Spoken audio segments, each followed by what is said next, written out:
अगर तो वो है JOA 556 का मामला जो सुप्रीम कोर्ट चला गया है।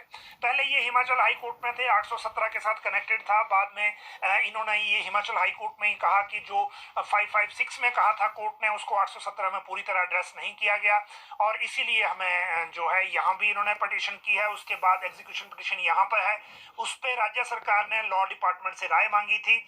उसके बाद लॉ ने कह दिया कि आप अपनी जो सोच समझ के इसमें डिसीजन लें, तो बात हुई नहीं। अब ये सुप्रीम कोर्ट चले गए हैं।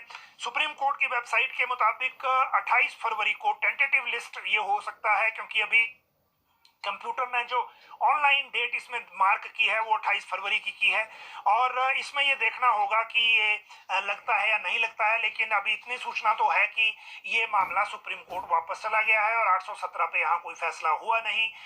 एक तरफ चौड़ा मैदान में लोग क्रमिक अनशन पे ये लड़के बैठे हैं, दूसरी तरफ मुख्यमंत्री ने बजट के चर्चा के रिप्लाई में क्लियर कर दिया है कि हम अभी टेम्परेरी नियुक्ति, जिसको कंडीशनल अपॉइंटमेंट ये कह रहे थे, वो अभी नहीं दे सकते, क्योंकि अभी देंगे बाद में कोई कोर्ट चला जाएगा तो सिचुएशन ऑकवर्ड हो जाएगी। और इसीलिए अभी विजिलेंस की एजेंसी की तरफ से भी अभी कुछ नहीं आया। तो इसमें जो कैबिनेट सब कमेटी बनाई है वही पहले सिफारिशें देगी, उसके बाद आगे बात इसमें बढ़ेगी। जहां तक बात पेपर लीक में के टाइपिंग फ्रॉड की है, तो ये भी अपने आप में मामला महत्वपूर्ण है। और ये जो सचिवालय क्लर्क की भर्ती परीक्षा है, इसमें कुछ चीजें अब और उलझने वाली हैं।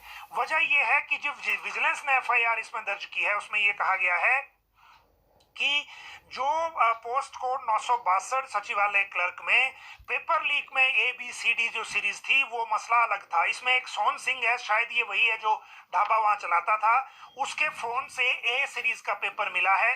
और उसके बाद इसकी जब मैचिंग की गई और उसके बाद जब और आगे जानकारी इसमें हुई, तो उसमें एक चीज की ये पता चली है कि एक समय में, क्योंकि ये टाइपिंग टेस्ट हुए थे 1 नवंबर 2022 से लेकर 3 नवंबर 2022 तक, पोस्ट कोड 962 के, इसमें एक अभ्यर्थी, जो बाद में इन्होंने डाटा मांगा, अभ्यर्थियों के टाइपिंग का जो एंडिंग टाइम है वो डिफरेंट आ रहा है। जो एंडिंग टाइम है वो कुछ और आ रहा है, और जो एंडिंग टाइम इनको दिया गया है आयोग की तरफ से वो कुछ और है। और इसके बाद जो अतिरिक्त जानकारी आयोग से मांगी गई तो वो विजिलेंस को दी नहीं गई। तो मतलब ये हुआ कि ना सिर्फ पेपर लीक, बल्कि जो टाइपिंग टेस्ट है उसमें भी फ्रॉड विजिलेंस को लग रहा है।